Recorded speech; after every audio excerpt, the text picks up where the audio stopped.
Je vous salue tous de tout cœur et c'est une grande joie pour moi de pouvoir vous adresser un message encore aujourd'hui. Vous savez que j'habite à Medjugorje, donc je suis un petit peu aux premières loges pour transmettre ces belles paroles que la Mère de Dieu nous donne régulièrement par ses messages.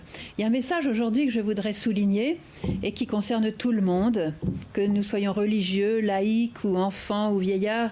C'est le message sur le rosaire. La Sainte Vierge nous invite à prier le rosaire chaque jour. C'est une très belle prière et elle nous a encouragés en quelque sorte en nous donnant un témoignage sur sa propre vie, une confidence sur sa propre vie, en nous disant, moi, lorsque j'étais sur la terre, donc c'est la Mère de Dieu qui parle, je priais constamment le rosaire. J'étais un peu étonnée parce qu'à l'époque, il n'y avait pas de rosaire.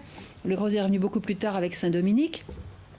Alors, heureusement, elle a expliqué ce qu'elle voulait dire. Elle a dit, lorsque j'étais sur la terre, j'avais constamment les yeux de mon cœur fixés sur la vie de Jésus, mon fils. Et elle dit, c'est ça le rosaire. C'est ça le rosaire, la contemplation de Jésus, son fils. Et c'est pour ça que l'Église nous donne 20 mystères, on peut même en créer d'autres. Ce sont 20 moments clés de la vie de Jésus pendant lesquels on peut vraiment, je dirais, entrer dans ce moment, dans cette situation qu'a vécue Jésus au cours de sa vie, faire partie de cette situation, être partie prenante et vivre cette situation avec Jésus. Et pourquoi c'est une contemplation ? C'est très beau de voir que la contemplation est une chose que nous avons tous vécue un jour quand nous étions petits. Regardez les enfants quand ils nous regardent, les petites 6 mois, 1 an, comme ça, ils contemplent, ils absorbent tout ce qu'ils regardent et cette contemplation leur permet donc non seulement d'absorber tout ce qu'ils regardent, mais d'imprimer dans leur cœur tout ce qu'ils captent par leur regard.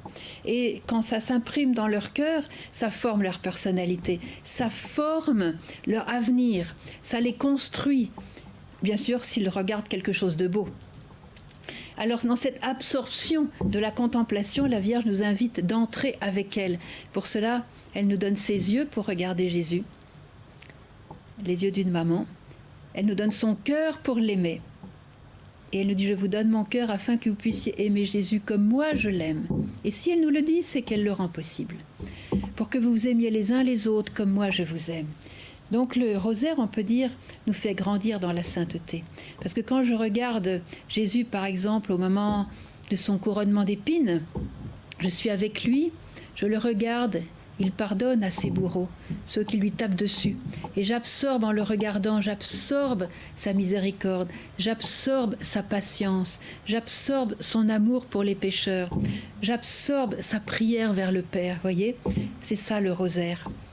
Et les pères de l'Église nous enseignent que nous devenons ce que nous contemplons.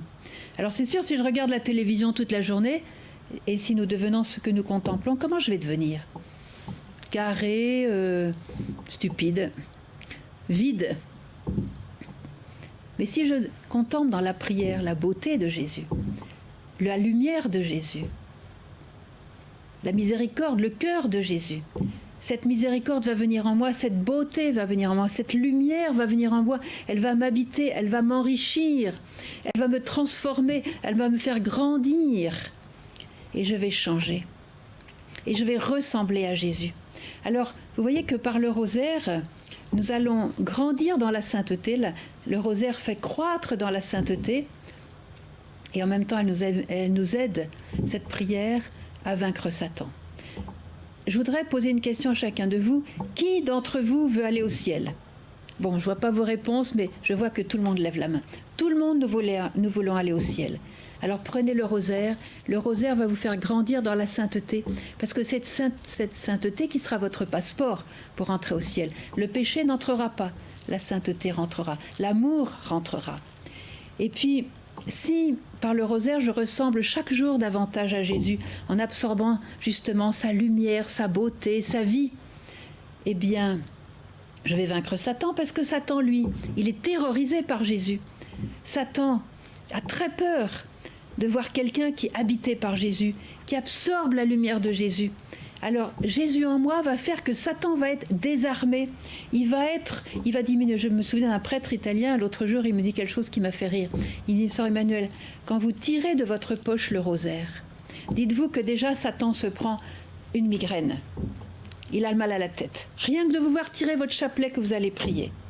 Et plus vous dites les mystères de tout votre cœur, plus sa migraine augmente et à la fin il est capoute, il est fini, il est désarmé, il ne peut pas nuire. Ça c'est la puissance du rosaire. Alors la Sainte Vierge nous demande de prier le rosaire chaque jour en famille. Elle nous le demande de le prier ensemble si possible de tout notre cœur avec cette contemplation. Alors je voudrais vous donner un des exemples, j'en ai beaucoup d'autres, mais il y en a un qui me vient à la pensée d'une manière particulière, c'est mon ami Luca, c'est un Italien. Lui, il n'avait pas de père et quand il était petit, son père était un homme de passage pour sa mère, disons, voilà. Et donc, quand il était petit, il a beaucoup souffert, mais il aimait beaucoup sa grand-mère. Sa mère qui travaillait le confiait souvent à la grand-mère. Et la grand-mère était une très bonne catholique. Elle priait son rosaire chaque jour. Et quand le petit lui était confié, le petit disait le rosaire avec la grand-mère, tout simplement. Et puis plus tard, donc, quand il a été plus grand, vers 8, 9, 10 ans, il s'est débrouillé tout seul à la maison, il n'était plus avec la grand-mère. Et puis petit à petit, il a perdu la foi. Et puis un jour, il a rencontré un homme qui lui a proposé des choses pas très claires. Bref, pour faire une longue histoire courte, il est devenu homosexuel. Mais il a très bien grandi dans ce monde homosexuel, donc mal orienté dans sa sexualité. Il avait enfin trouvé une famille, des amis, voilà, et puis l'un, l'autre, tout ça.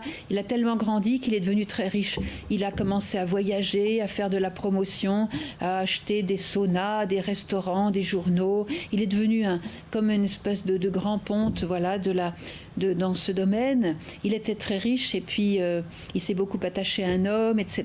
Bon. Et puis un jour, des années plus tard, il a commencé à sentir un certain vide dans sa vie. Mais le clou, ça a été quand son ami est mort. Quand son ami est mort, il a connu un grand désespoir, à tel point que lui-même voulait se suicider. Il errait dans son immense appartement de Milan et il ne savait plus quoi faire de lui-même, son ami était mort. Alors il commençait à concocter des plans de suicide. Et il était assis un jour comme ça dans son fauteuil, déjà à moitié mort, en souffrant atrocement. Et il s'est souvenu de sa grand-mère. Et il a dit, mais quand j'étais avec ma grand-mère, j'avais la paix, j'étais content, il y avait quelque chose. Alors, il s'est souvenu qu'il priait le chapelet avec sa grand-mère. Et puis, comme par hasard, avec un grand P, comme divine providence, quelqu'un avait laissé un chapelet dans son appartement et il l'a cherché, il l'a trouvé, c'était dans un tiroir. Il a agrippé le chapelet, il ne savait plus comment le prier. Ça fait trop longtemps qu'il avait fait cette expérience à sa grand-mère. Alors il a pris le chapelet, il l'a tenu comme ça, et il a balbutié Notre Père, je vous salue Marie. Il se trompait parce qu'il ne savait plus quand on disait le gloire au Père. Enfin bref, il a fait ce qu'il a pu. Et dès qu'il a dit le Notre Père, il a été envahi par une paix extraordinaire. Son chagrin s'est en allé. Son désespoir s'est en allé. Et alors, il ne pouvait plus se séparer de ce petit objet qu'il avait trouvé. Et il disait, Notre Père qui es aux cieux. Puis il ne savait pas la suite, alors il disait, je vous salue Marie. Puis il ne savait pas la suite, alors il s'accrochait, il priait comme un fou. Et la paix coulait comme un fleuve, qui le restaurait, qui le guérissait, qui les ressuscitait. Alors, il a continué, il tenait son chapelet comme sa bouée de sauvetage. Et puis un jour, il est rentré dans une église, il a été voir un prêtre, il disait « Mon père, apprenez-moi à prier le chapelet ». Alors il a su, et puis il a dit plusieurs chapelets, et puis petit à petit, je ne vous raconte pas toute son histoire. Maintenant, il est marié, il donne des sessions pour apprendre aux jeunes à se restaurer dans une sexualité juste comme le Seigneur les a créés. Il aide beaucoup de jeunes qui ont été pris dans cette ambiance, je dirais, voilà, de déviation, si vous voulez. Et maintenant, il est un grand apôtre pour le Seigneur, pour la Sainte Vierge, dans son monde. Et avec sa femme, ils font des sessions magnifiques. Et voilà, c'est le chapelet le souvenir du chapelet avec sa grand-mère. Alors, prenez le chapelet en famille, tenez-le, agrippez-vous à lui.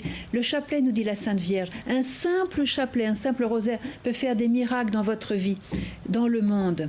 Quand vous priez le chapelet, je suis avec vous, je suis dans votre cœur.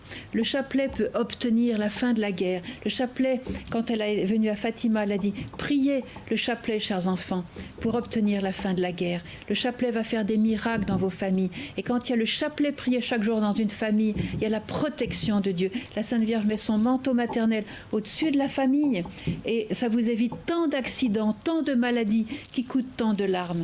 Prenez votre chapelet. Si vous n'en avez pas, achetez-en. Faites-le bénir par un prêtre et agrippez-vous à votre chapelet. Et des portes s'ouvriront pour votre espérance, pour votre joie, pour l'unité de votre famille et la paix de votre cœur.